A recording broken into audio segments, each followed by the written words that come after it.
Como es evidente en nuestra proclamación para la familia, los miembros de la Iglesia de Jesucristo de los Santos de los Últimos Días somos bendecidos con una doctrina única y una manera diferente de ver el mundo. Participamos e incluso nos destacamos en muchas actividades del mundo, pero renunciamos a participar en algunos asuntos para procurar seguir las enseñanzas de Jesucristo y sus apóstoles, tanto antiguos como modernos. En una parábola, Jesús describió a aquellos que oyen la palabra, pero se vuelven infructuosos cuando esa palabra es ahogada por el afán de este mundo y el engaño de las riquezas. Más adelante, Jesús corrigió a Pedro por no disfrutar lo que es de Dios, sino lo que es de los hombres. Y declaró, porque ¿qué aprovechará al hombre si ganare todo el mundo y perdiere su alma? En sus últimas enseñanzas, les dijo a sus apóstoles, si fuerais del mundo, el mundo amaría lo suyo, pero porque no sois del mundo, os aborrece el mundo. De manera similar, los escritos de los apóstoles originales de Jesús a menudo usan la imagen del mundo para representar la oposición a las enseñanzas del Evangelio. Y no os adaptéis a este mundo, enseñó el apóstol Pablo, porque la sabiduría de este mundo es insensatez para con Dios. Mirad, advirtió, que ninguno os engañe según las tradiciones de los hombres, conforme a los rudimentos del mundo y no según Cristo. El apóstol Santiago enseñó que la amistad del mundo es enemistad con Dios. Cualquiera, pues, que quiera ser amigo del mundo, se constituye en enemigo de Dios. A menudo el libro de Mormón usa esa imagen de la oposición del mundo. Nefi profetizó la destrucción final de aquellas personas que se hayan fundado para hacerse populares ante los ojos del mundo y aquellas que busquen las cosas del mundo. Alma condenó a aquellos que se inflan con las vanidades del mundo. El sueño de Ley demuestra que aquellos que procuran seguir la barra de hierro, la palabra de Dios, se enfrentarán a la oposición del mundo. Los ocupantes del edificio grande y espacioso que Ley vio estaban burlándose y señalando con dedo de escarnio. En la visión que tuvo de la interpretación del sueño, Nefi aprendió que el ridículo y la oposición llegaba de las multitudes de la tierra, el mundo y su sabiduría, el orgullo del mundo. ¿Cuál es el significado de estas advertencias y los mandamientos en las Escrituras de no ser del mundo o el mandamiento en nuestros días de renunciar al mundo? El presidente Thomas S. Monson resumió estas enseñanzas diciendo, debemos estar atentos en un mundo que se ha alejado tanto de lo que es espiritual. Es esencial que rechacemos cualquier cosa que no se ajuste a nuestras normas, negándonos en el proceso a renunciar a lo que más deseamos, la vida eterna en el reino de Dios. De acuerdo con su plan, Dios creó esta tierra para ofrecer a sus hijos en espíritu un lugar donde experimentar la mortalidad, como un paso necesario hacia las glorias que Él desea para todos. Aunque hay varios reinos y glorias, lo que más desea el Padre Celestial es lo que el presidente Monson llamó la vida eterna en el reino de Dios, que es la exaltación en familias. Eso es más que la salvación. El presidente Nelson nos ha recordado, en el plan eterno de Dios, la salvación es un asunto individual y la exaltación es un asunto familiar. El Evangelio restaurado de Jesucristo y la inspirada proclamación para la familia, de la que hablaremos más adelante, son enseñanzas esenciales para guiarnos en la preparación para la exaltación. Aquellos que se esfuerzan por obtener la exaltación viviendo en un mundo en declive con sus leyes y tradiciones en cuanto al matrimonio, deben tomar decisiones personales sobre la vida familiar, siempre de acuerdo a la manera del Señor, cuando ésta difiera de la manera del mundo. En esta vida terrenal no tenemos memoria de lo que sucedió antes de nuestro nacimiento y ahora experimentamos la oposición. Crecemos y maduramos espiritualmente al escoger obedecer los mandamientos de Dios en una sucesión de decisiones correctas, las cuales incluyen los convenios y las ordenanzas que se requieren, así como el arrepentimiento cuando nuestras decisiones no son correctas. Por el contrario, si no tenemos fe en el plan de Dios y somos desobedientes o nos abstenemos deliberadamente de actuar de la manera requerida, nos privamos de ese crecimiento y madurez. El libro de Mormón nos enseña que en esta vida es cuando el hombre debe prepararse para comparecer ante Dios. Los santos de los últimos días, que comprenden el plan de salvación, tienen un punto de vista único acerca del mundo, que les ayuda a entender la razón de los mandamientos de Dios, la naturaleza inalterable de sus ordenanzas y el rol fundamental de nuestro Salvador Jesucristo.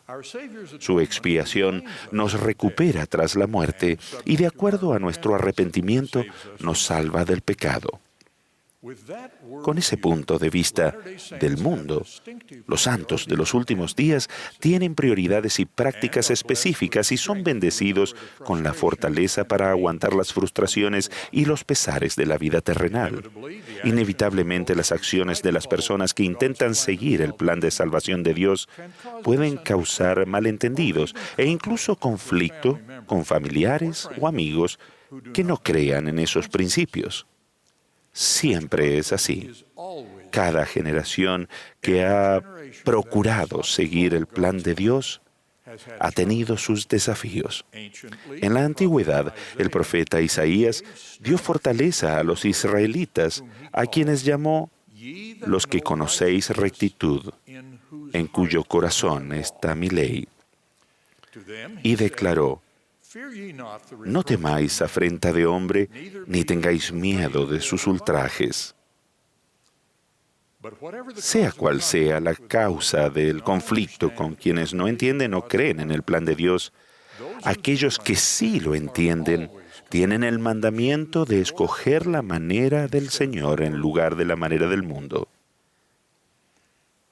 El plan del Evangelio que cada familia debería seguir para prepararse para la vida eterna y la exaltación se encuentra delineado en la proclamación de la Iglesia de 1995. La familia, una proclamación para el mundo. Por supuesto, sus declaraciones son visiblemente diferentes de algunas leyes, prácticas y posturas actuales que se definen en el mundo en que vivimos. En nuestros días, las diferencias más evidentes son la cohabitación sin el matrimonio entre personas del mismo sexo y el criar hijos en tales relaciones.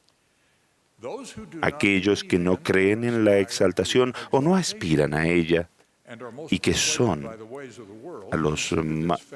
aquellos que más persuaden la manera del mundo, consideran siempre que esta proclamación sobre la familia es tan solo una declaración de normas que debería ser cambiada. Pero por el contrario, los santos de los últimos días afirman que la proclamación para la familia define el tipo de relaciones familiares donde la parte más importante de nuestro desarrollo eterno se puede dar. Hemos sido testigos de una aceptación pública rápida y creciente de la cohabitación sin el matrimonio y del matrimonio entre personas del mismo sexo. La correspondiente propaganda en los medios de comunicación, la educación e incluso los requisitos ocupacionales crean desafíos difíciles para los santos. Debemos vivir equilibrando el ahínco de seguir la ley del Evangelio, las enseñanzas personales y mostrar a la vez amor hacia todas las personas. Al hacer eso, a veces nos enfrentamos a lo que Isaías llamó afrenta de hombre. Los santos de los últimos días convertidos creen que la proclamación para la familia, publicada hace casi un cuarto de siglo y ya traducida a muchos idiomas, es el énfasis reiterado por el Señor de las verdades del Evangelio que necesitamos para sustentarnos a través de los desafíos actuales de la familia. Dos ejemplos de ellos son el matrimonio entre personas del mismo sexo y la cohabitación fuera del matrimonio. Tan solo 18 años después de la proclamación sobre la familia, la Corte Suprema de los Estados Unidos autorizó el matrimonio entre personas del mismo sexo, anulando miles de años en los que el matrimonio estaba limitado a efectuarse entre un hombre y una mujer. El impactante porcentaje de niños en Estados Unidos nacidos de una madre que no está casada con el padre llegó de manera gradual del 5% en 1960, 32% en 1995 y ahora el 40%. La proclamación para la familia comienza declarando que el matrimonio entre el hombre y la mujer es ordenado por Dios y que la familia es fundamental en el plan del Creador para el destino eterno de sus hijos. También afirma que el ser hombre o el ser mujer es una característica esencial de la identidad y el propósito premortal, mortal y eternos de la persona. Además, declara que Dios ha mandado que los sagrados poderes de la procreación han de emplearse solo entre el hombre y la mujer legítimamente casados como esposo y esposa. La proclamación afirma el deber continuo del esposo y la esposa de multiplicarse y henchir la tierra, así como la solemne responsabilidad de amarse y cuidarse el uno al otro y también a sus hijos. Los hijos merecen nacer dentro de los lazos del matrimonio y ser criados por un padre y una madre que honran sus votos matrimoniales con completa fidelidad.